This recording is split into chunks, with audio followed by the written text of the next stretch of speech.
Okay, so now we're back to our regularly scheduled programming, doing Avos 4:1. So last time we did the first clause, this time we're doing the second clause. But we're going to read the whole thing again in case it matters. So Ben Zoma Omer, Ben Zoma says, Eizehu Chacham. So people usually translate it as who is wise, but Eizehu means which one is wise, or which is the wise man. Halomin Mikol Adam, one who learns from every person, Shnemar, as it says, Mikol Melamdai Hiskalti. Ki edevosecha sichali. From all my teachers, I gained intelligence. For your testimonies are a conversation to me. All right, then here's our clause now. Eizehu Gibor. Which one is a Gibor? Okay.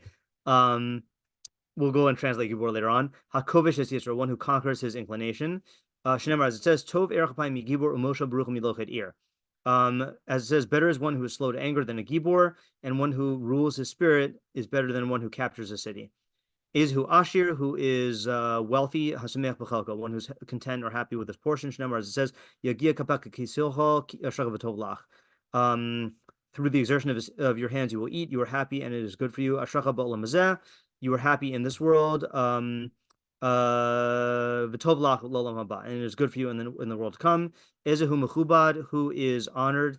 Hamachabed es Abrios, one who honors other people. Shnemar, as it says, Ki Mechabdai Achabed Uvozai Yikalu. For those who honor me, I will honor, and those who disparage me will be made light of. Okay, now I preserved the questions last time on the entire Mishnah, which we'll read, but then we'll focus on questions on the clause. So we said, number one, I forgot who asked this question. Ben Zoma is one of the four who went into Pardes, into the orchard, which is Rambam says means going into like the deepest areas of physics and metaphysics, and he went insane. If so, what, if anything, are we to make of his advice in becoming a chacham, given his severe misstep? I think Fega asked that question. Yeah, that's a good question, but a speculative question, because we'd have to understand what this Pardes thing means. So I'm not expecting to get that. What is the question of Eizehu? That is an important question. First of all, is it asking who is or which is? And what is the difference? And is this a definition? Is it a description? Is it a litmus test? What are we being told for each of these? 3, why does Ben Zoma focus on these 4 characteristics? What unifies them? Is there an order or hierarchy? And then 4, who is the intended audience of this Mishnah? Is it for a chassid in training? That is the regular assumption that we've had about Pirkei Avos, someone who's training to be extra righteous. If so, then isn't this obvious? And if it's not, I guess we didn't say this, if it's for everyone, then how might this apply to us? Okay, so what are the questions on this clause that we're focusing on today? Or if you have other questions on the whole Mishnah, then go ahead and ask them. We might not have gotten all of them last time. Yeah, Vanessa? I don't fully get the connection between the pasuk and the thing of being a Gibor. Like, okay. It's not super salient to me. Okay, so, hold on. So how does the pasuk support the definition in the Mishnah? Can you articulate your question a little bit more? Because I think this could be asked in different ways. I'm just curious what strikes you about. Like, I think there are different parts to it. I think I also just struggle with Mishlei, but how it's a 2-part clause, right? So I'm wondering what's unifying those 2 clauses. Okay. Because it sounds like there's a person who rules their spirit and there's a person who's slow to anger, and I don't get what's crossing between the 2. Yeah. Like, it's not saying that who's a Gibor, one who's well, no, it wouldn't be slow to anger. I don't know. Something about the wording is confusing me. Yeah. So tell me if this is what's confusing you. So you would think that it says which one is a Gibor, and then it says when it conquers his inclination. You would think that the pasuk would show that that's what Gibor means. Yeah. But what it does is it kind of presupposes a definition of a Gibor and just says that slow to anger is better than that. And then I guess which element of the pasuk sounds like it's saying someone who controls their inclination? Of the 4 parts of the pasuk, slow to anger, Gibor, ruling his spirit, and conquering a city. What would you say is pointing to controlling your spirit? Oh, sorry, I just gave it away. It sounds like controlling your spirit is really talking about conquering your Yetzer, in which case, what does that have to do with the Gibor? Right. So the question is, what part of the pasuk supports the statement of Ben Zoma? Okay, and then furthermore, isn't the pasuk presupposing a definition of Gibor, okay, not defining Gibor. Okay.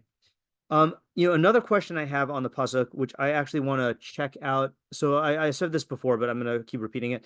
So we're using the standard version of the Mishnah, which is found in most Sidurim, but there are different versions of Pirkei Avos. The most authentic one is the Kaufman manuscript, and this one quotes the whole thing. All right, never mind. I was going to say, is it which part of the pasuk is the proof? But the Kaufman manuscript quotes the whole thing. Okay, fine. Okay, what are the other questions here? Anyone have any other questions?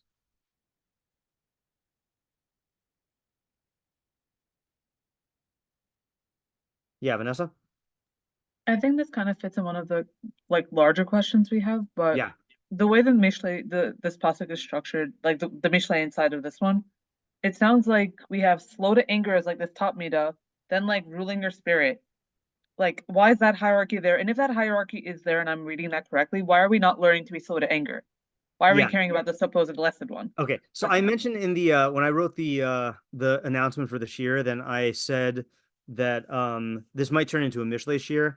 What ended up happening, which I didn't predict when I said that, is that I ended up, I don't know how many of you saw this, but I ended up giving a 20-minute demo with a discussion with ChatGPT 4.0, the voice feature on this pasuk. So I ended up teaching the Mishlei pasuk on its own. What I'm going to try to do tonight is focus more on the Mishnah itself, and then we'll only get into the pasuk insofar as it's necessary. I don't know if that's like an authentic way to approach this, or if that's just me being like bored of doing Mishlei all week. Because I also taught this to my 9th graders and my 11th graders, and did the ChatGPT thing. But you're asking a good question, which is like, what is the hierarchy in this pasuk? So I'll give you some examples.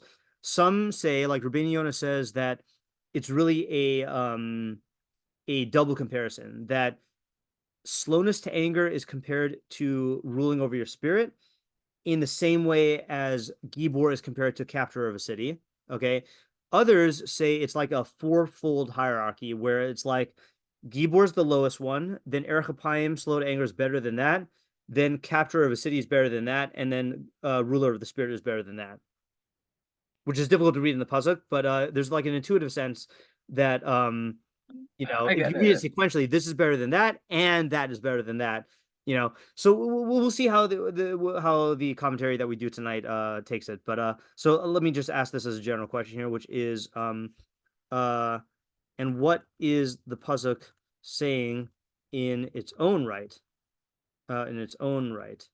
Okay, like what is being compared to what and how? Yeah, Alex.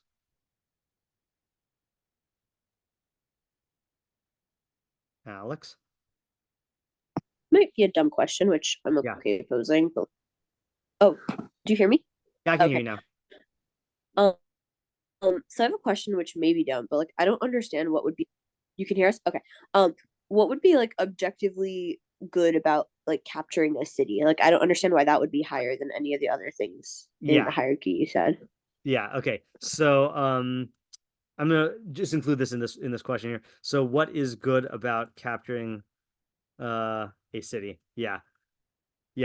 Just to yeah.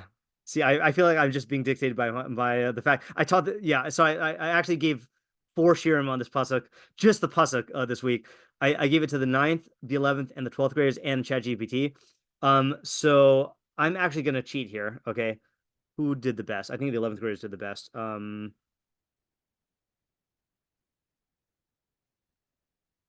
I'm just gonna copy and paste the questions that that my 11th graders asked on the pasuk. Okay, and that way we can like keep our eye on the Mishnah. Oh, it messed up all the numbers. Okay, yeah. So what is the relationship between the first 2 quarters of the pasuk and the second 2 quarters? In other words, the relation between the first half and the second half, or the first and the third and the second and the fourth. What is the relationship between the 2 halves? They seem clearly related, but it's not entirely clear how. Why do you need both halves? Almost sounds like a repetition. What is the good of being a mighty warrior and capturing a city? who wants that? That's like what you were saying, Alex. What is the definition of Gibor in this context? What qualities does he or she have? What is the definition of slow to anger? Is it that it takes a long time or a lot to get angry, or does it mean you're slow to act on your anger? Which is it, and how do you develop that quality? What is the definition of ruling over your spirit? How do you do that? What does it mean to capture a city? How can one person capture a city? Like one who captures a city. What does the first half imply about the anger of a mighty warrior? Right? It sounds like it's saying better one who's slow to anger than a Gibor. So it sounds like the Gibor is not slow to anger. And it seems to imply that warriors are prone to getting angry quickly. Is this true? Okay, if this is metaphorical, what is the metaphor for? Why is spirit connected to anger? Who is worse than the mighty warrior? Meaning, who's the pasuk talking to? Like that you need to tell this to? Better in what sense? And why is anger bad? Okay, so those are all like the Mishlei only questions, or most of them at least. Okay, but let's focus on the again. Not that yeah, I mean, I think it's a good methodology question about how much do we need to go into the pasuk and Mishlei in order to understand this, and how much of this is just like referencing the pasuk and Mishlei. But let's focus on the Mishnah. One question which actually was raised here. Okay, I'm going to ask this: what is the pshat? Okay, pshat of Gibor. Okay, so is it a strong man or a mighty warrior? Now it's difficult because in the olden days, in ancient times, all warriors needed to be strong physically because you had hand-to-hand combat. Nowadays, you can have a sniper who has no muscles but is like a skilled, marksman. So so it's difficult. Does this have like a military connotation, or does this just have like a bodily strength connotation? Yeah. Okay, what other questions do we have on the Mishnah? I think there's one more fundamental question.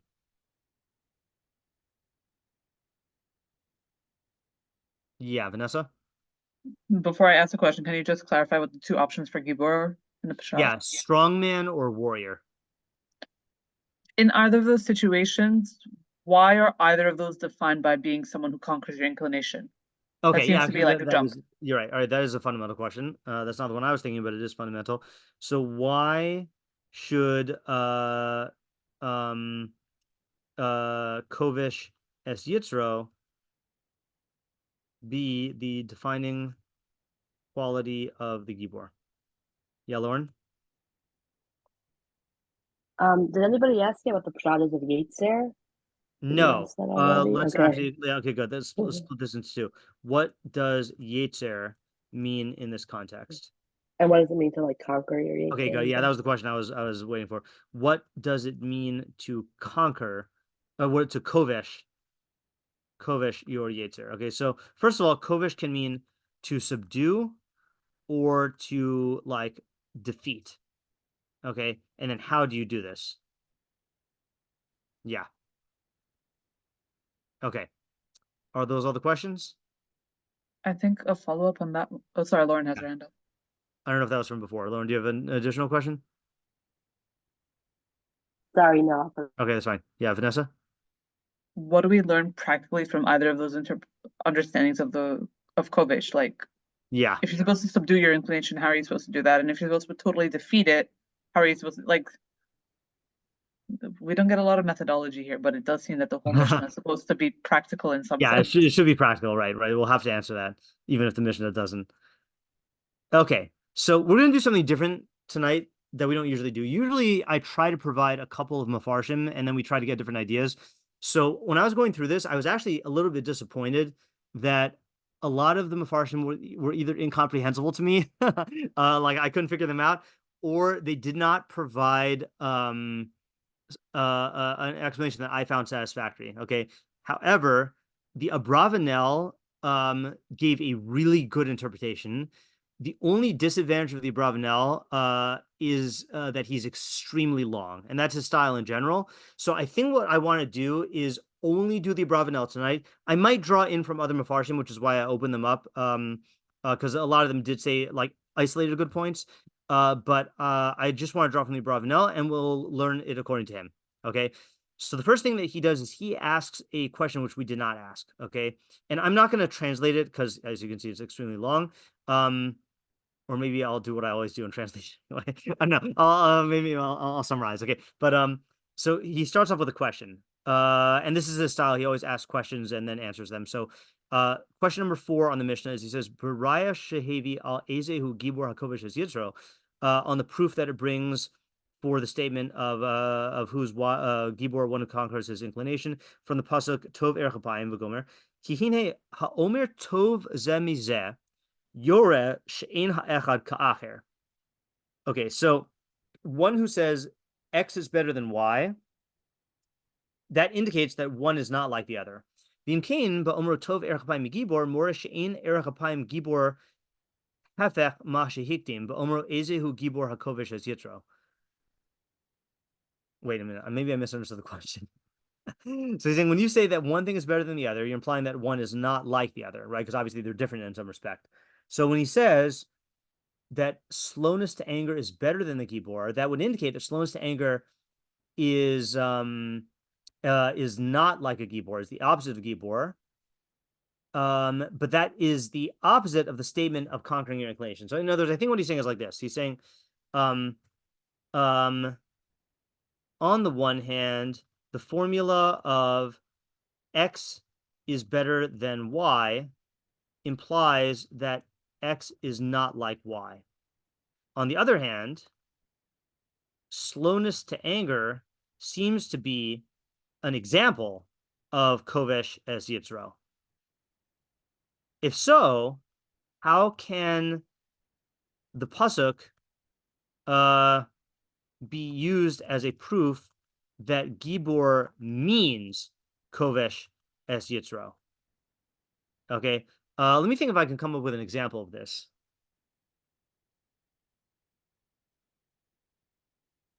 Sorry, can you post the Mishnah in the chat so I could? Oh yeah, I was you. about to ask Yeah. the same thing. It's a Yeah, bit hard to follow without it. Thank Sure. you. Okay, I am going to post the Mishnah. I'll post the whole thing in the chat. Okay, there is the Hebrew. Whoa, it went all bold for some reason. Did I bold it? I've never seen it be bold before. That's weird. Okay, I have no idea why I did that. And here is the... Why is it bolding everything? Is yours bold? Yeah, the- it's fine. That's weird. Okay, I don't like it. All right. Okay, fine. Okay, so this would be like saying, I'm just trying to fabricate another example of this. Like, I guess,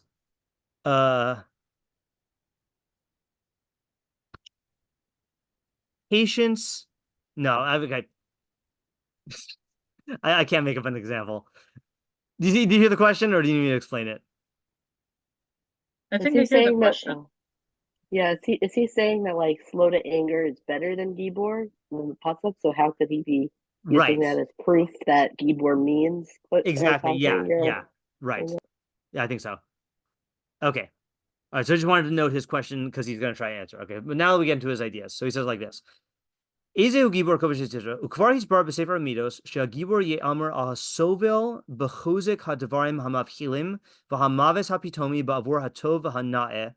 So he says that Gibor, it says in the Sefer Amidos. Now I don't know if that's whenever you see the phrase Sefer Amidos in the Rishonim, that could mean one of two things. Either it means Aristotle's book Nicomachean Ethics, or it can mean if it's a Jewish book. I think there's a book called Sefer Midos HaNefesh by Shlomo Ibn Gabirol, but he's saying that Gibor means the ability to tolerate with strength things that would confound you, like immediate death, for the sake of good and benefit. So in other words, he's saying that Gevura is like courage to face scary things. Okay. He says Gevura is only used about things that are frightening in war. Bein ir le'ir, bein mamlacha le'mamlacha, whether it's an intercity war or an inter-province war. Gibor ish machovus v'yadu choli. Rafa ha'ivarim bilti moshe b'kochosav keshihu lo kama avadim lasos bem kirtzano. Here's a weird example. He says, to the point where you can call someone a Gibor if he is someone who's like plagued by illness and he is very frail and can't control his faculties, but he has many servants who can do his bidding. So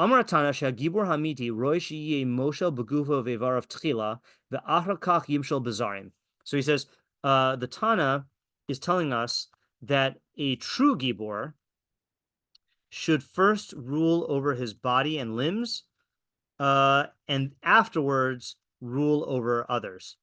Once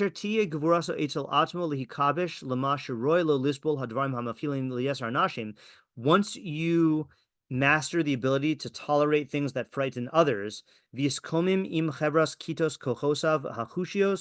and you rise up with your the assistance of your sensory faculties, to go to war with your animal soul, to rule it and to kill it. Then your courage will be seen by others. Okay, that's not so important right now. Okay, let's get into the details about how he defines these things. Okay, so he says like this. So the political sages, I don't know who he's talking about there, they write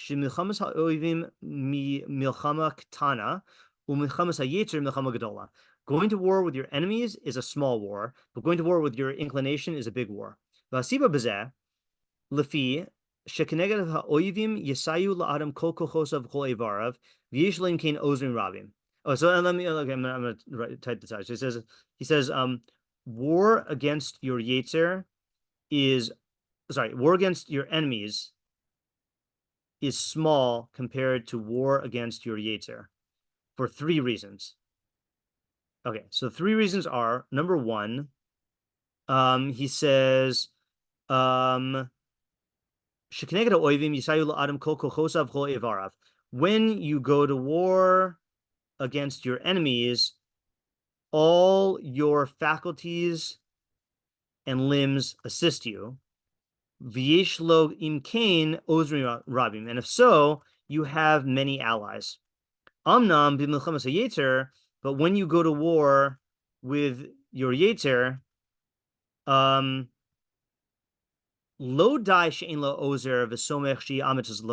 not only do you lack an ally to strengthen your heart, but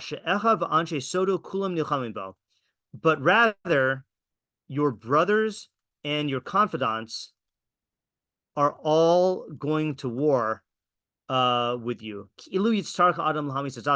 And it is as if you'll need to kill yourself. Kamamar Shlomo, like Shlomo said, okay, this is a pasuk in Mishlei. V'samta sakim belo'acha im bal nefshata. Place a knife to your neck if you care about your soul. That's a pasuk that's talking about when you go to sit down to dine with a ruler, then you should be careful to not be lured by his delicacies, because he's going to be taking advantage of you and you're going to like fall prey to that. So he's saying like you should put a knife to your neck, meaning like realize that you're in danger here.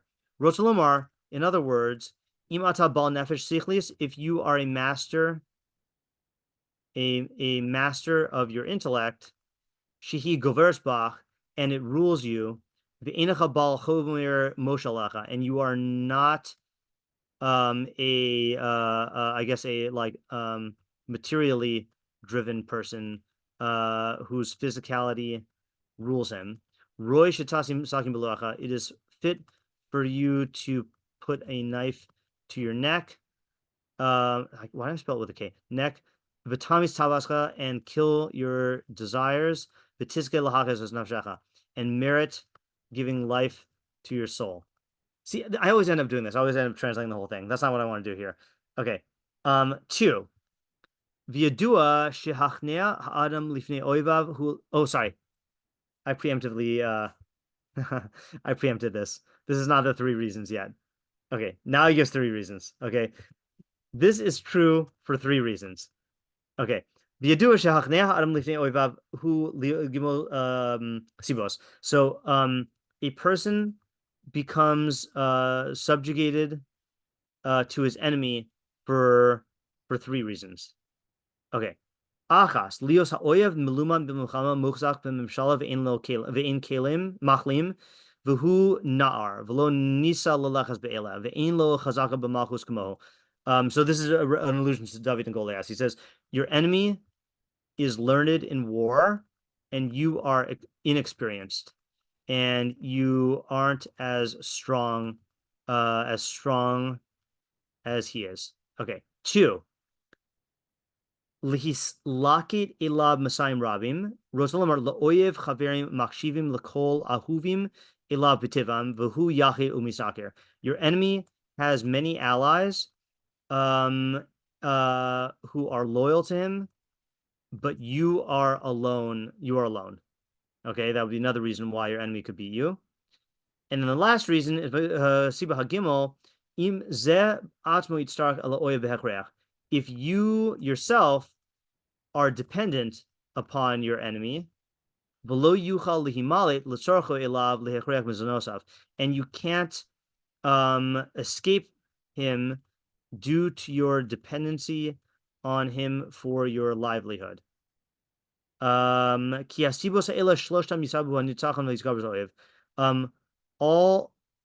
All 3 factors will result in your enemy prevailing. Yeah, Tamar? Are these supposed to be like, I guess what's my question? Is this like really a mashal, or is he really making a statement about in general? Because the last one seems a little bit like strange. Okay, so I think, I mean, it's a good, I mean, he is making a mashal, okay? And I think by a circumstance for his last one would be like, let's say, for example, the Americans going to war with the British. That's a big, bold move because the Americans were dependent, the colonies were dependent on the British for everything. And so you're kind of cutting yourself off and your enemies have that advantage, Okay, interesting. Yeah. Vanessa? I hear the American-British war argument. I'm wondering if, like, more just without a metaphor, just like, is number 3 is meaning like without a yetzer hara, like you won't have a desire to eat or to. Oh, okay, yeah. He hasn't gotten to the. Does it mean something more like that? So now he's gonna say Is that. that a valid reading? I think that's more my question. Okay, well now he's gonna give the metaphor. Okay. So he says, I'm gonna just move this. Oops, sorry. I'm gonna move this down as we go. Okay. So now he says as follows. Oh wait, did I? No, okay, fine. So this is the circumstance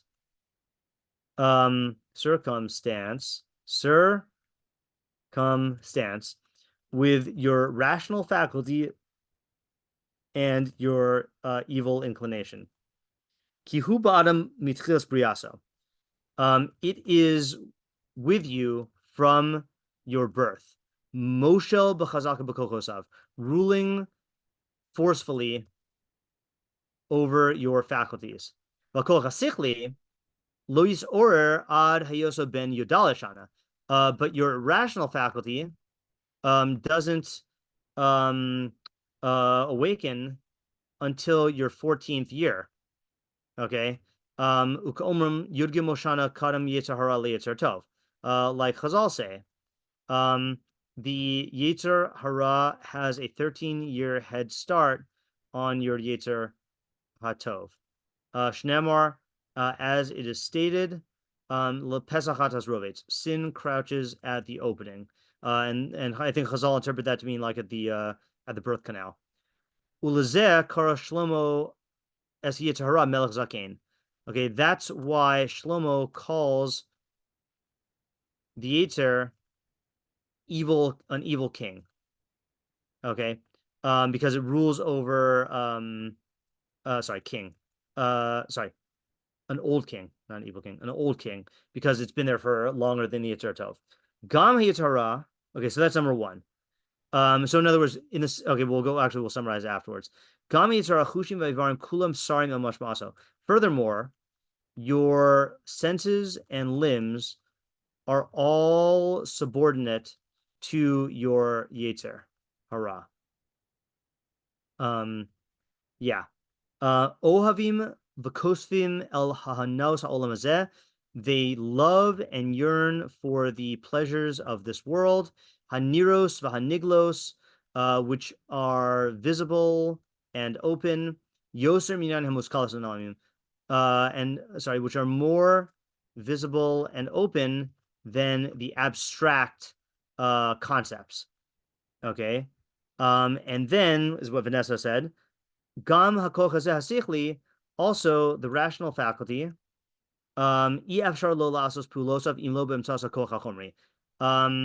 Is unable to act, to do its actions,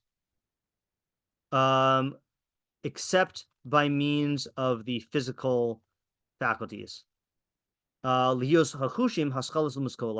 Since senses are the roots of concepts, v'nosa'o haguf, and its body is its bearer, its tarch l'malcha mishteh, and needs food and drink, v'ishta shetasharsehu, and a woman to serve him, umamon bameh yechye, and money to live. Umizeh kula yisbar shemilchamas hayetzer hi milchama hagadola. All of this demonstrates that the war with the Yetzer, is a big war. Okay, I gotta stop translating this. It's gonna take too long. Kihi hayachid neged harabim, because it is the one against the many. V'nachri haba michutz keneged moshe al muchzach, and it is the foreigner that comes from outside against the ruler who's strong. V'tzarech elav lenos emudaso, and it needs it. Okay, so just to summarize here, so 3 strategic advantages your enemy can have is if it's better at war than you are, more experienced, or if it has many allies, or if you're dependent on it. And that's the situation of the intellect and the Yetzer. Your intellect is inexperienced compared to your Yetzer because your Yetzer is there from birth. Also, just in terms of your constitution, your Yetzer is the more primal part. People talk about like the lizard brain, like the more primal thing that has evolved over thousands, millions of years. And so the newer parts of your brain are often weaker. Furthermore, your body is used and your emotions are used to obeying your Yetzer Hara, and also your intellect needs your Yetzer Hara and your physical body in order to operate. You can't just act on your mind. You need to actually control your limbs, and you also need the sustenance. So it's at a severe disadvantage. Okay, any questions on this point? Okay, makes it sound a little insurmountable. Okay, all right. So now let's see what he says. Okay, and I'm gonna really try to stick to not translating this. Try summarizing. Okay. Oh, I didn't finish this, did I? Okay, so he says like this. Where do we end off? Umizeh kulo yispar. Oh, I read that. Kulo yispar. Oh, I did read this. Okay. All right. V'lachein. Therefore, Gibor hamiti hu hakovesh et Yisrael mikol chaz kasu b'chei alav. Okay, that's why the true warrior is the one who conquers his Yetzer mikol chaz kasu b'chei alav, with all of its strength, with its soldiers. Ki b'zeh yilachim adam neged atzmo. With this, a person will go to war with himself, neged kochos avevarav, against his faculties and his limbs. V'gam lefisha gvura hazos hi latachlis atov hanaos v'yosha lahachzik b'tzedek. Also, this gevura is for a good and noble and upright reason to strengthen righteousness, which is not the case with a political war. That's like what Alex was saying, is why would you capture a city? Many times, he bezadon, that's just an act of malice, v'gova lev, and haughtiness, ulatachlis hachamas v'ha'evil, and for the sake of robbery and injustice. V'zehu mash amar David, medaber al milchamas yitzro, v'titin li magin yishacha v'yaminecha tisadenu. I think it's tisadenu. V'im kol zeh v'anvasacha tarbeni. Okay, so he summarizes saying like this, is for these reasons, the true gevura, which he's saying, so he's not taking it as strength, he's taking it as like warrior quality, okay, is one who conquers his inclination, since this needs the odds are against him. The odds are against him for the 3 reasons we mentioned, and then B, he is fighting for what is good and right, as opposed to the regular warrior who might be fighting for, I get to use this word, ignoble purposes. Yeah. Okay. So it's true Gevura in the sense of you need more, like it's harder to muster this kind of strength, like the odds are more against you, and it's for a better purpose. Okay. So that's why he's saying which is the real Gibor. So in other words, he seems to be acknowledging right now that there is such a thing as Gibor in physicality against an external enemy, and there's also Gibor against the internal enemy, and the one that is really the best Gibor is the one that's against the internal enemy. There's actually a good anecdote that Rabbeinu Bachia brings down in his commentary. He's quoting from somewhere else, which I didn't recognize where it is, but he says like this. Oh no, sorry, the Rush Bots of Amru Chachmei HaUmos. Who is this? Okay, he doesn't say what it is. So some non-Jewish sage says, Ki hayu bnei adam notzchim oivehem. So there were a group of people who defeated their enemies. Ra osam chacham echad smechem. So a chacham saw them rejoicing. Amr lahem, and he said to them, Lama atem smechem, why are you happy? Amr lo, they said, Shinitzachnu oivenu, we defeated our enemies. Amr lahem, he said to them, Nitzachtem ha'oyev asher bein tzalosechem. Have you defeated the enemy that's between your rib cages? Okay, meaning, have you defeated your inner enemy? Yeah, so that's like an allusion to that idea. Okay, so far so good. Okay, onward. Hine hatana hebi raya al pasuk zeh. Oh, now he gives a good learning of the pasuk. So he says the Tana brings a proof for this from the pasuk Tov erechapayim migibor Moshe berucha milochet ir. Im lefi shayachas bepachos v'yeser lo yipol ki im bedevarim shem mimin achad. So he says like this. I'm gonna type this out. He says a quantitative comparison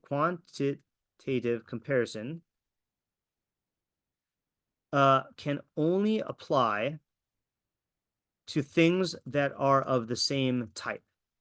Kilo yomar, for example, you can't say hatolas hashani yoser edom me'orech ha'af. Scarlet is redder than slowness to anger. Okay. In other words, because scarlet is something completely different than slowness to anger, so you just can't say that, you know. Aval yomer pachos v'yeser b'shnei devarim adumim shem misug echad. Okay. But you can speak of redder or less red by two things that are both red. Okay, so what does this imply about Erech Apayim and Gibor? Yeah, Tamar? That they're comparable. They're comparable, that they share a quality and they only differ in quantity. Okay, so he says like this: Im kain kashamar hakasav tov Erech Apayim migibor. If so, when the pasuk says, "Better one who is slow to anger than a warrior," More, this indicates Sha'erach Apayim hu gam kain gibor, that one who is slow to anger is also, actually I'll say courageous warrior.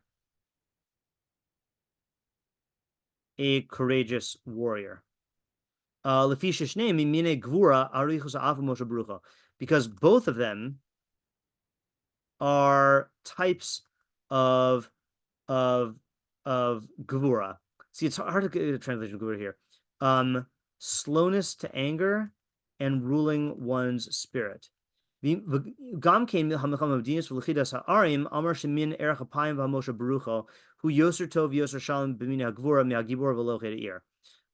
too with a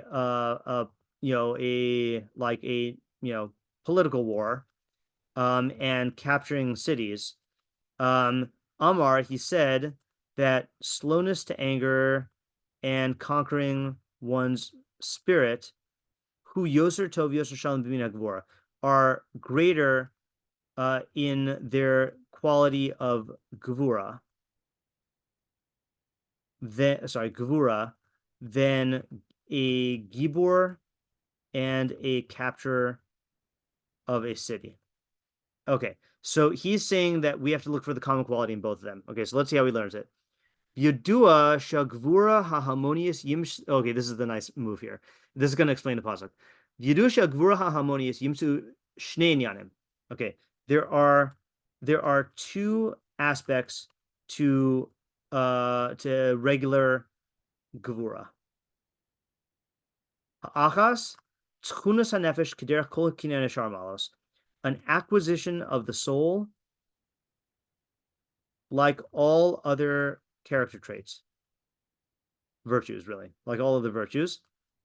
Okay, and two, hapoel hamsudar mimena b'shas hamaiseh, an action that stems from this character trait in real time, b'shas hamaiseh.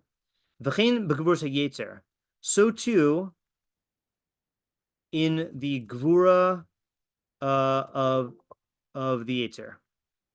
Okay, yimsa hakinyan hanafshi bo yuchal ha'adam lehizgaber al yitro ulukofso be'es hatzorach. There is the acquisition of the soul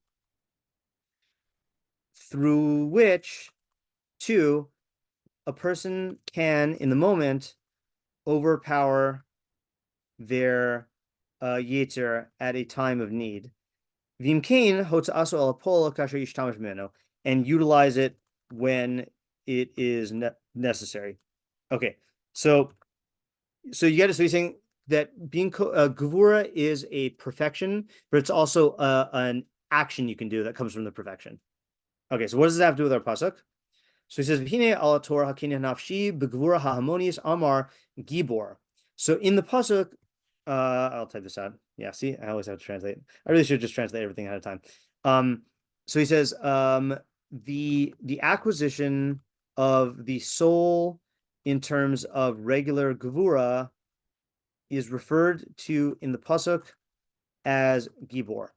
Val Torah kinyan nafshi begvura hama'alav hayetzer kar erchpaim, and the acquisition of the soul in terms of the higher gevura of the yetzer, the pasuk calls erech apayim. Okay, so in other words, like this, he's learning. Just go back to the pasuk here. That the quality of slowness to anger, which is gevura in terms of your yetzer, is better than the quality of gevura in facing an enemy. Okay, so in other words, both of them are comparable in that they are perfections of the soul. Okay, that's what they're doing in the first half of the pasuk. Okay, let's see him talk it out. So he says, that's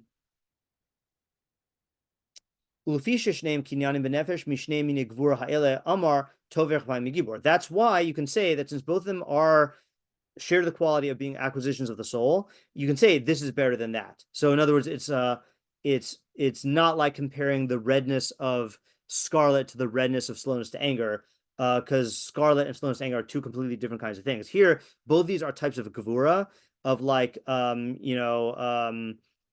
fearlessness, okay, or courage. And it's just one of them is against a much more formidable enemy. Okay, and then here's the second half of the pasuk.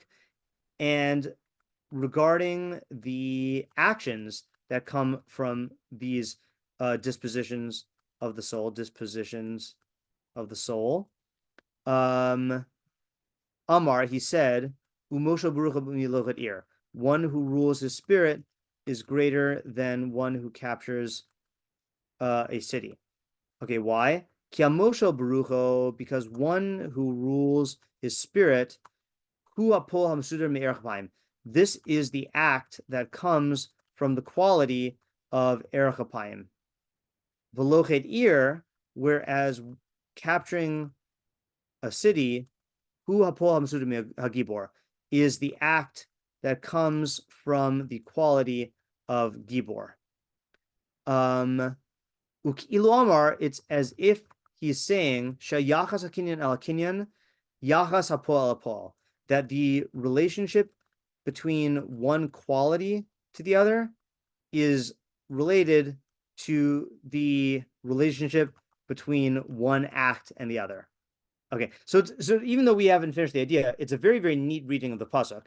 He's saying that that the courage needed in standing up to your own emotions is superior to the courage needed in facing an external enemy for the three reasons he mentioned, because your Yetzer Hara is 13 years older than your Yetzer Tov and more skilled, and it controls all the faculties, and you need it, okay? Whereas the enemy, that's not going to necessarily be the case, okay? And in that same way, the act of conquering your spirit is greater than the act of conquering a city, okay? Okay, so then he says, yeah. So he says, "V'lachein sam inyan hagvur hamadini belochet ir." It talks about the political gevura in terms of conquering a city. Lefi shagam kain pulas gevura sayetzer hara, because this is also the act of the gevura of the Yetzer Hara. He belochet ir katana shu ha'adam. Okay, so it says it compares the gevura involved in the external conquest of a city with the gevura involved in ruling your spirit, okay, which is the small city that man is compared to. Okay, so this is a mashal really from Koheles, which is that the human being is compared to a small city. Okay, and he says, "V'chein amru chachmei hamidos shamalchuyos shlosha minim," that there are three types of monarchy: melech b'medinaso, the king of the country; melech b'veso, king of his castle, of his house; umelech b'gufo, and the king of his body. Ushikmo sheroy l'melech b'medina liaser es harashayim v'aposhim v'chein b'beso, just like it is proper for the king of a country to punish or to discipline the wicked and those who sin, and same thing in the household. So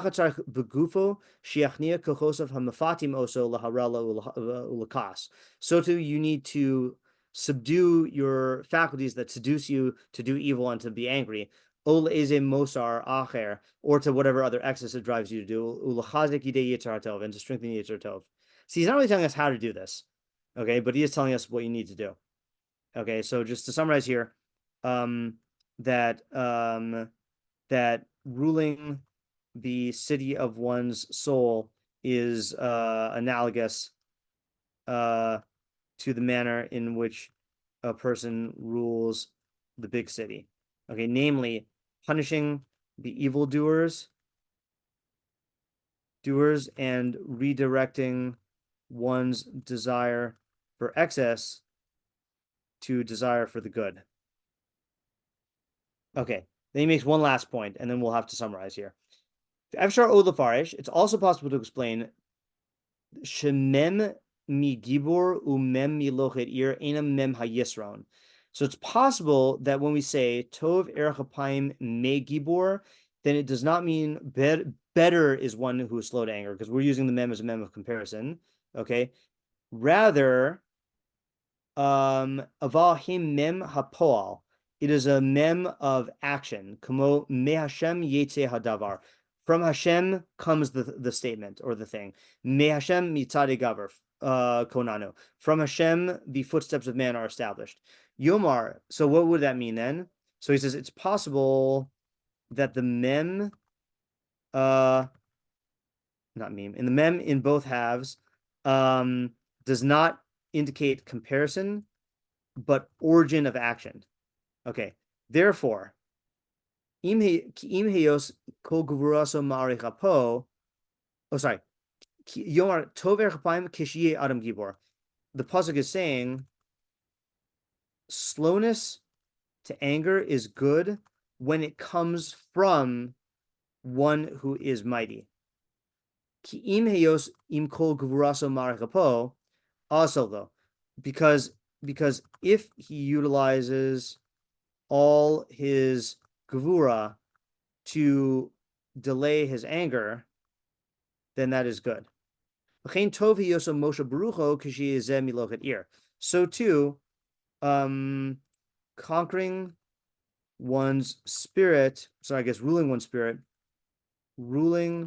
spirit is good when it comes from conquering a city. This is a harder one. For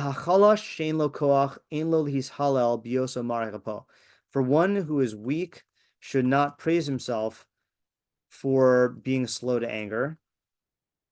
Okay, but if you are a mighty warrior and a man of war, and one who seizes a city in his strength, but despite this, you prolong your anger and rule your spirit. Hine ma tov u'ma na'im. How good and pleasant this is, to praise and glorify this trait. Can't type tonight. This trait. Kialkain shavach Moshe Rabbeinu alav shalom es hakadosh baruch hu ba'omro mi kamocha be'elim Hashem mi kamocha neder b'kodesh. That's why Moshe praised Hashem in mi kamocha. Okay, let's skip that point here. So in other words, this is like a good example of this is like Marcus Aurelius. Okay, Marcus Aurelius ruled the greatest empire in the ancient world, Rome, all of the Roman Empire. But that wasn't his true greatness. His true greatness was that even though he controlled the entire world, he ruled himself. He ruled his inner yetzer, you know. So tov erech hapayim. Sorry. So slowness to anger is good if it comes from someone who is truly Gibor, someone who can control his inner emotions. You know, in other words, you can delay your anger for many reasons. But if it's coming from the fact that you are controlling your wait, is that how he said it? Hold on. Am I getting it backwards?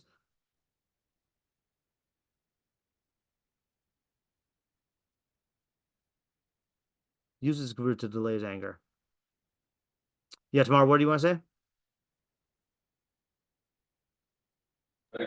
I'm just a little bit, I don't really see why it would be like, let's say that you aren't physically strong.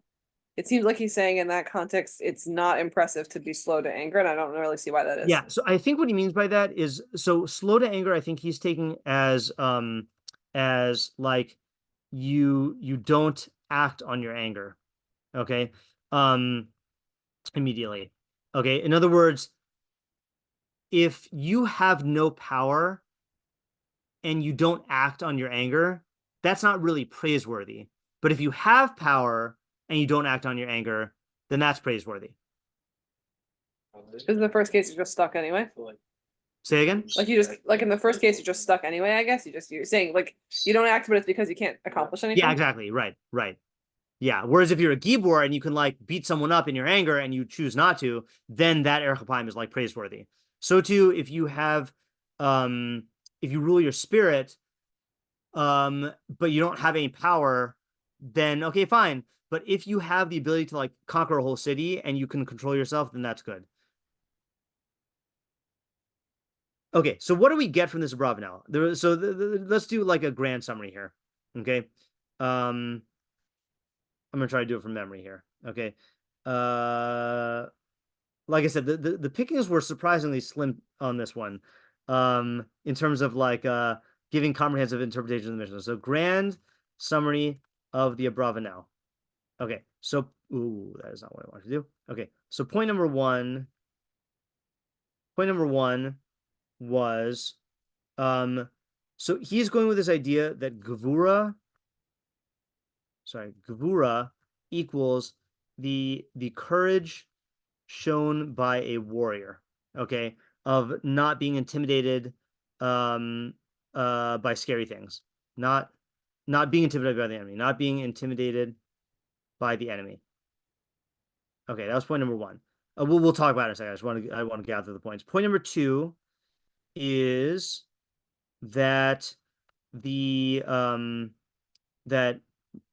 conquering your inner enemy is I guess it's the war with your Yetzer is greater than the war with an external enemy for 3 reasons. Okay, so these reasons were, number one, your enemy, your Yetzer has a 13-year head start, whereas your enemy doesn't necessarily have that. 2, your Yetzer has many allies, whereas your enemy doesn't necessarily have that. And 3, your mind is dependent on your Yetzer for survival, and for action, whereas you aren't always in that situation with your external enemy. Okay, that was his next point. Okay, then we had that true gvura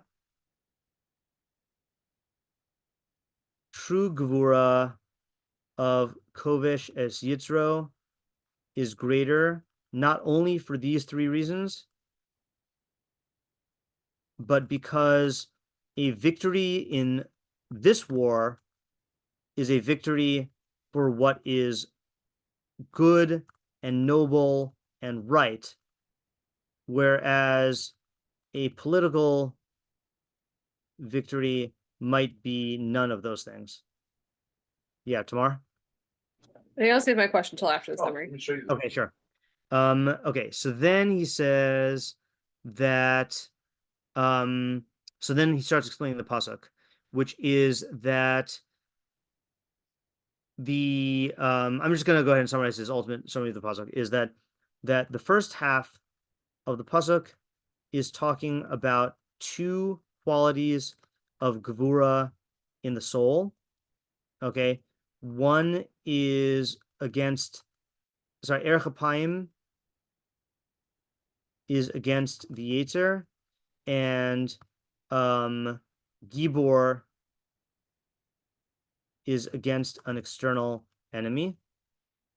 Okay, the second half is talking about the 2 actions which stem from these dispositions. Okay, Moshel Barucho is an act of conquering the soul. Conquering the Yetzer. And Loched Ir is an act of standing up against an entire city. And then he gave his second shot. Owen, does he say anything else here? Oh yeah. He says also, not just standing up against the entire city and ruling it justly. Okay, so in other words, when you're Moshel Barucho, you're also giving each part of your Yetzer what it deserves. And the last point is, alternatively, the pasuk is telling us what is admirable. Which type of gevura, I guess, which type of self-control is admirable. In the case of erech apayim, not acting on your anger immediately is admirable if you are a Gibor, and have the ability to do so. And then Moshel Barucho is admirable if you are a Loched Ir and have the ability to just like mercilessly do what you want with the city. Yeah, Tamar? Okay, I was just wondering if we could get a little bit more clarity on the very like main central assertion here, which is that that there is this common quality that's being compared quantitatively, because I don't really see, like, I feel like he was talking about courage as being like, there are things that are existentially threatening to you and you're acting in the face of them, and I don't I don't know, I feel like maybe we could spell out how that's happening here. Yeah. So that was the point he led with. Let's just read that again. So just to read it inside, he says, Gibor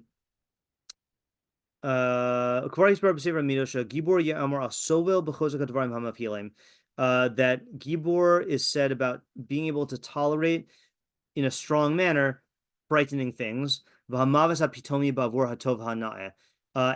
to tolerate the fear of immediate death for the sake of what is good and I think here means noble. And then he says, because you can only really measure gvura about things that frighten you in war, with cities or with countries. See, I don't know why he makes this. Okay, see, he makes that point about like the debilitated guy, to the point where you can call someone who's like very sick and can't control his limbs. You call him a gibor if he has many servants to do his will. I don't know why he has to make that point. But then his main point is he's saying, and the Tana says that the true gibor is what you exercise against your inner enemies as opposed to your external enemies. Because if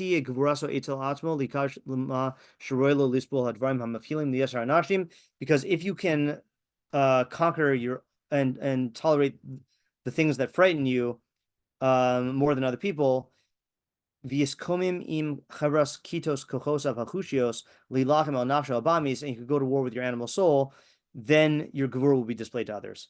Right. So the central assertion he's making is gevura is this like fearlessness in conquering your enemies. Right.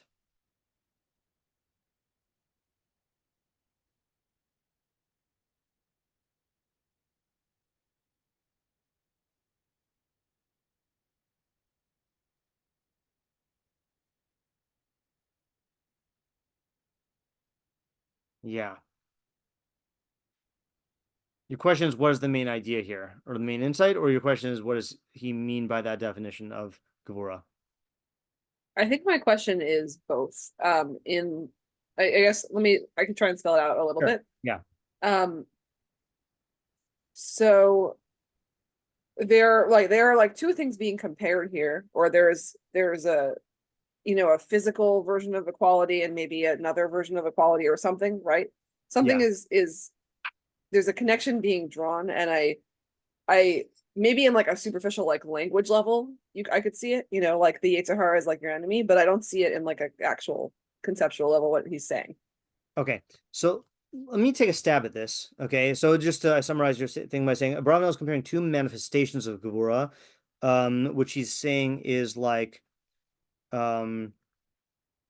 courage or fearlessness.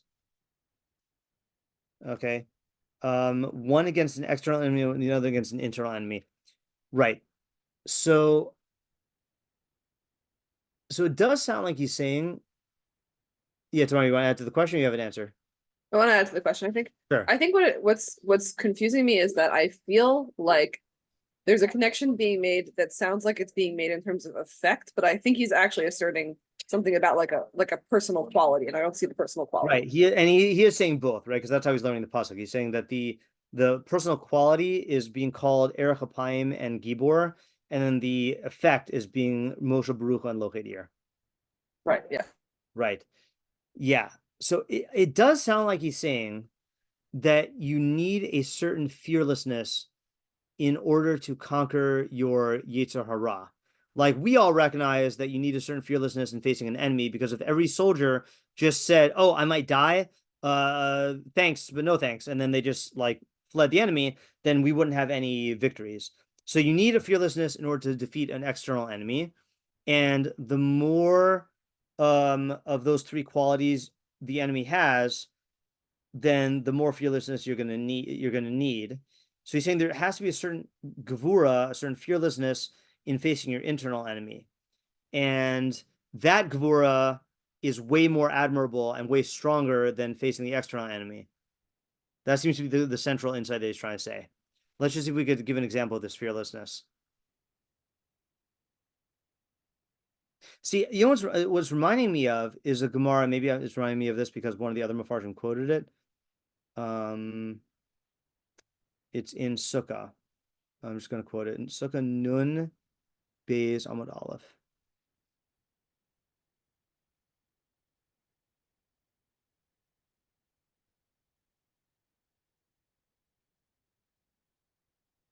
Sukkah Nun Beis Amud Aleph.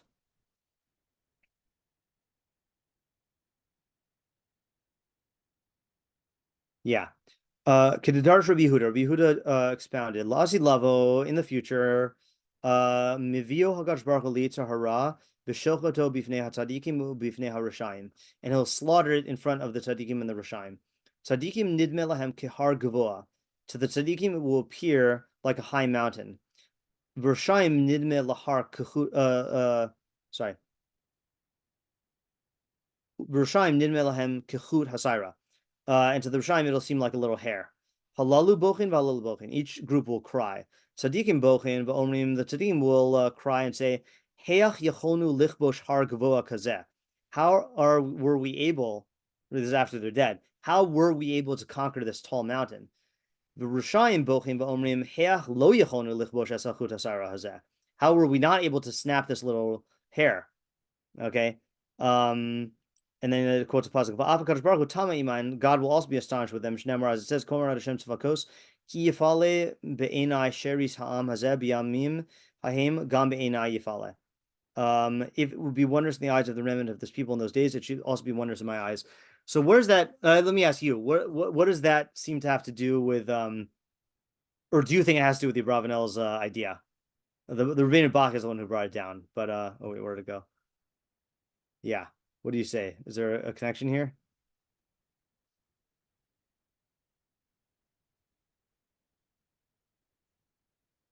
Yeah, Tamar?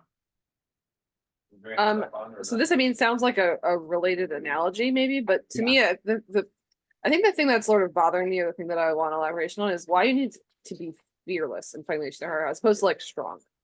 Like I think he is emphasizing fearlessness, and I don't know what that exactly, how exactly plays out. Yeah. Right. So what it does sound like here, okay, and then let me talk about the Gemara first, and then we'll try to see if it applies to the Abravanel. Let me see if there's a Rashi here. Rashi.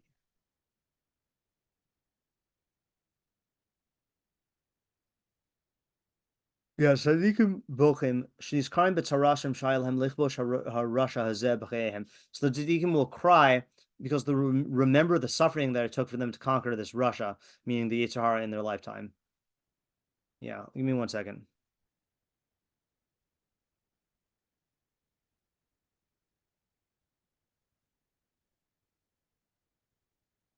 I mean, just to speak out what he's saying. I'm not speaking from understanding the idea. But he seems to be saying that fearlessness is a necessary ingredient to be able to make headway against the Yetzer Hara. That just like I said before, you're not going to get anywhere if you're a soldier if you just give into your fear. The enemy might be very, very, very like strong and intimidating, but it's absolutely hopeless unless you can like set aside the fear. So there is a certain type of fearlessness that it takes when you're facing your Yetzer Hara that you need to be able to overcome. And you see from this Gemara and Sanhedrin that it might even involve something that is not in line with reality, right? Because the Tzaddikim are seeing their Yetzer Hara after they, in Olam Haba, they're seeing it objectively and saying, this thing was formidable. How did we do this? And the Rashaim are seeing also objectively saying, this thing was like a thread, yet we just convinced ourselves that we're not able to overcome it. So it seems like there is a big like mind game here about how much you let yourself be intimidated by the Yetzer Hara, and that the key to overcoming it is not allowing that to deter you. And I think there are many ways to do that. For example, and now here I'm kind of going, see, the Abravanel does not answer how to do this. Okay. It seems like that's going to be in Mishlei and other areas of Avos, but I'll give you some examples. Okay. Like, okay, you know me that I like the book Atomic Habits, and when you're facing a habit, that's an example where like, I've done this all my life, like how can I possibly go against this habit, but if you just use the right habit strategies and make headway and don't let that habit deter you, so then you can overcome the fear of that thing, I'll just quote this example, even though I've said it before, because I was just telling it to someone about how, for all my life, I've seen myself as someone who doesn't exercise, and I hate exercising. And then I did the thing where I went on the elliptical for 1 minute each morning, and said 1 minute is totally doable. I'll just do 1 minute, and I stopped as soon as the minute was done. Then the next week I did 2, and the next week I did 3, and then 4, and then 5, and then 6, and then 7, and then pretty soon I'm exercising every morning and having a whole workout. So if I let myself be intimidated by the fact that, oh, I'm not someone who can work out, I'm intimidated by my laziness, so then I wouldn't have gotten anywhere. But habits are a way to like break out of that. Or here's another example. The Rambam in Hilchos Deos. I've heard one explanation. I think I first heard this from Rabbi Weiss, that the Rambam has this method of if you're attracted or attached to one extreme character trait, then the way to break it is you do actions that correspond to the opposite extreme until you break your hold, and then you can return to the middle. So let's say you are stingy and you can't bring yourself to spend money or give money away. So what you do is you force yourself to spend lavishly and give lavishly until you break your stinginess, and then you could be in the middle, which is frugality. So how does that work? Or let's say you are used to you take things personally, and when someone slights you, then you like blow up, so you force yourself to not react until you become used to not reacting, and then you go to the middle. So how does the strategy work? So what Rabbi Weiss said is, he said that the problem with character traits is they become attached to your identity, and it becomes a matter of ego to let go of your character traits. So what this strategy does is, by forcing yourself, so you take this extreme character trait as part of your personality, but by forcing yourself to act in accordance with the opposite personality, you're separating that from yourself and saying, look, apparently I can operate without that quality, and that's not a part of me. And once you break the ego out of that and see, this is not the end of the world, I can live in this other character trait, then that allows you to get control over it. Or let's say like Mishlei, consequences, I need to do this, I'll give you an example from our pasuk. This is the idea I taught from the high schoolers. Ben Zoma says that this pasuk is about Mishlei's philosophy about taking revenge in anger. So he says, the fool takes revenge when he's angry. But what happens is, if you're angry, then your anger will blind your eyes and your mind, and you'll make mistakes, and you also won't get the best revenge. So the pasuk is telling you, be slow to anger, which Ben Zoma says means take revenge, but delay it until your anger is calmed and you could plot the best revenge possible. Then you should take revenge. Then the second half is talking about Moshe Barucho, where you are ruling over your anger and not even acting on it at all. That person will be even better off, because they won't even get angry and they won't even take revenge at all. So that's a very Mishlei strategy. How does that work? So instead of just trying to like force yourself to go against your emotion, Mishlei is working with your emotion and saying, oh, go ahead, take revenge, but realize that if you take revenge in anger, you're only harming yourself.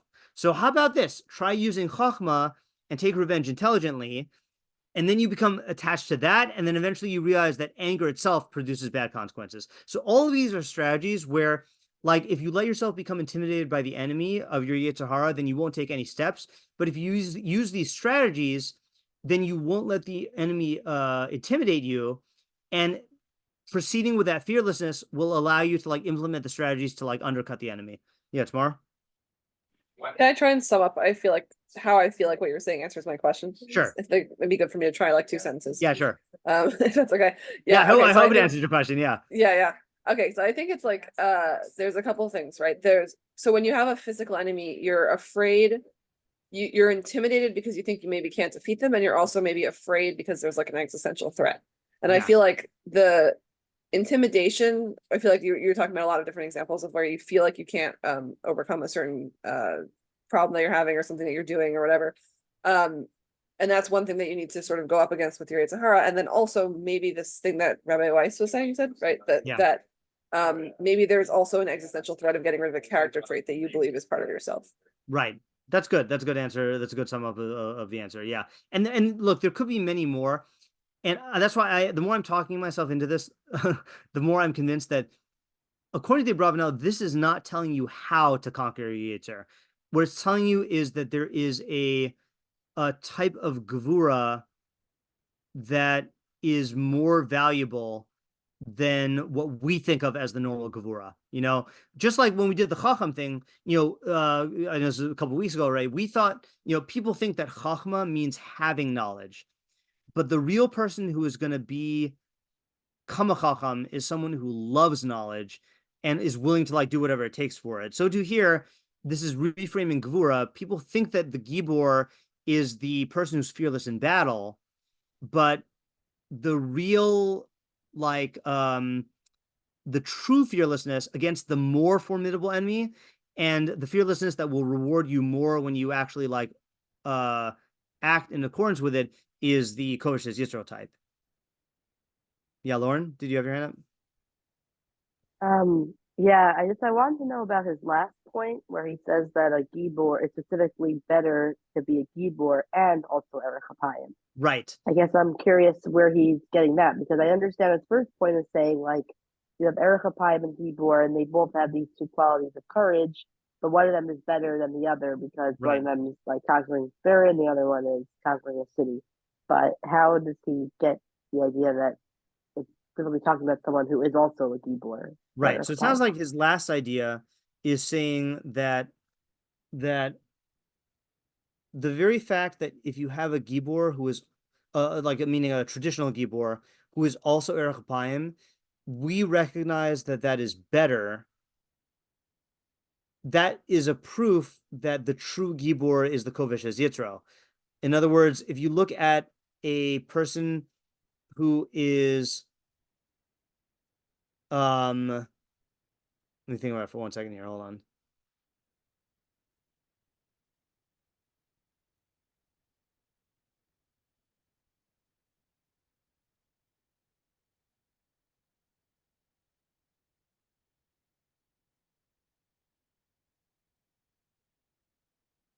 Yeah, I'm not exactly sure how this is related to his main idea. I understand it in isolation. The example I gave, I think is good. That the person who can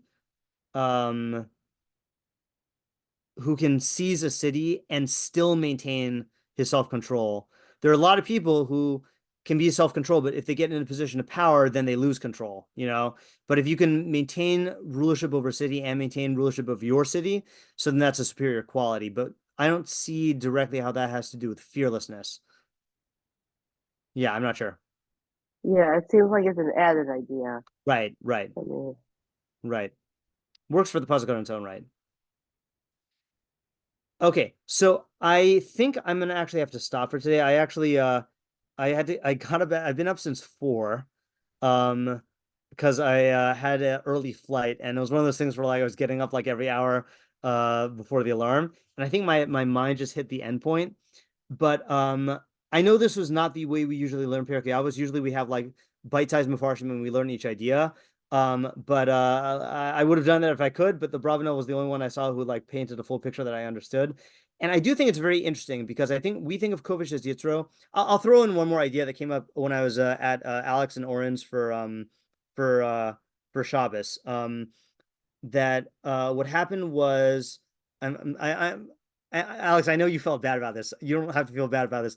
Alex served a delicious salad that had cilantro in it. And I mentioned that I have the cilantro gene, and Alex felt very bad. And I said, no, I'm trying to like cilantro, and then someone said, how can you do that? And I said, well, I really like food and I like the unique taste that different ingredients and different foods have. And I do sense that cilantro doesn't just taste like soap. There is a actual unique flavor underneath it. And I'm trying to fight past the soap to get to the flavor. And if I focus on that, then I will appreciate the cilantro. And I did eat many helpings of the salad and I finished it off. Okay. But then Oren's brother Rami said, oh, I have a friend who also has the cilantro gene, and he is taking a different approach. He's just accepting the fact that he's just making peace with the taste of soap. He's not trying to fight through it. So I had been preparing this with Isaiah that morning, and I quoted this Rabbeinu Bachya, who I don't fully get, but he says, let's see where he says it. He says, Oh no, it's the Rashbas. I keep on saying it's Rabbeinu Bachya. He says that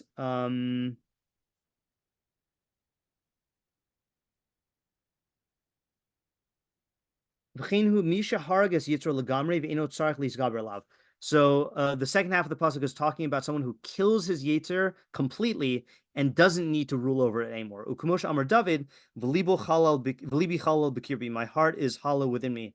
That they said that David Hamelech, the Yetzer Hara did not dominate him.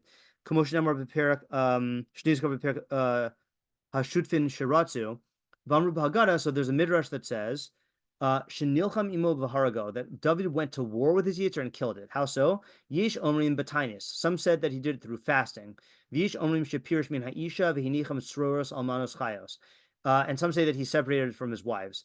V'hayim mekashtan kekalos uporish mehen. He would deck them out like brides and then separate from them. So in other words, he used ascetic practices to kill his Yetzer Hara. Aval Avram Avinu hishli mimo. But Avram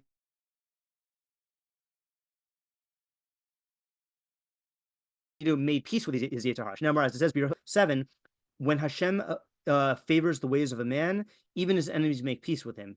Ki haya yitzro noach.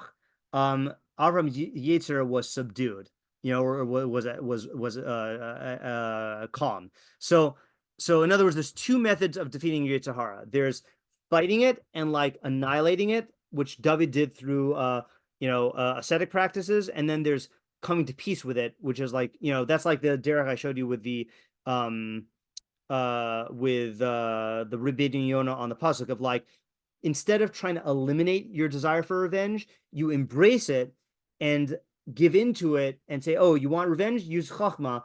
And then, oh, you want to avoid the pain of revenge? So then delay it. Oh, you want to avoid the pain of revenge? Well, then don't take revenge. Oh, you want to avoid the pain of anger? Then don't be, you work with it, So I said that with cilantro, there's two approaches. There's fighting through it, like I'm doing, and and then there's just accepting the fact that you like soap, and then dealing with that. So the reason why I'm bringing this up now, other than the fact that I just wanted to tell the anecdote, is that that when I read this Mishnah, every time I've read this Mishnah, to me, the emphasis was on kovish es yitzro, conquering your yetzer, and that being the main idea. According to the Abravanel, the main idea really is that gvura, you need courage in order to be able to conquer your yetzer. And the conquering your yetzer is really like an idea or a topic that is being presupposed here, but the gvura is the main idea, the fearlessness. And to me, that's like a valuable chiddush. Yeah, Vanessa?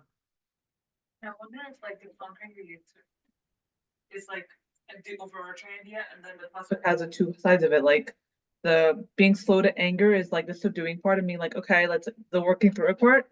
And then like your spirit is like actively ruling it and deciding what you're gonna do and like powering through it. Like I'm gonna eat the cilantro if it's the last thing I do type of thing. Yeah. And both of those synthesize and become like define the Gibor. Like the Gibor is defined by someone who is fully in control and like isn't scared and is like fighting through it with either way, whether they're doing this or I think that that's in line with the Abravanel saying that the first half of that pasuk is talking about a quality of the soul, and the second half is talking about the practice of that quality.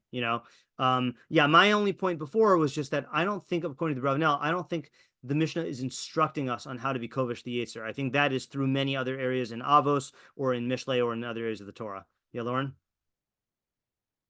No, I really like this idea about having the gvura and conquering like your yetzer, because also like I feel like there's a tendency, especially working on character traits, to just be like, well, I'm human, so we're gonna be jealous and I'm gonna be angry, But if you remember that, like, well, we also have a Tzelem Elokim, so we're not just like a human being, we're not just like animalistic nature, but we do have the capacity within us to conquer it. That gives you like courage that you need to keep trying. Definitely. I'll just end on one example that you reminded me of.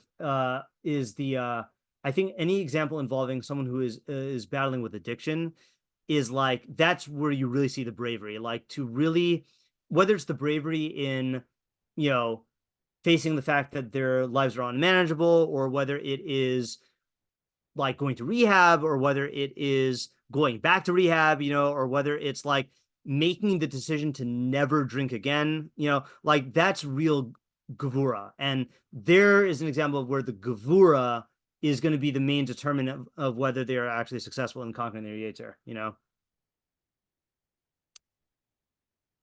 Okay, all right, that was interesting, different kind of learning for tonight. Next one is going to be a personal favorite of mine. I mean, I haven't done this in Avos in a long time, but the concept of Sameach B'Chelko is one I come back to again and again.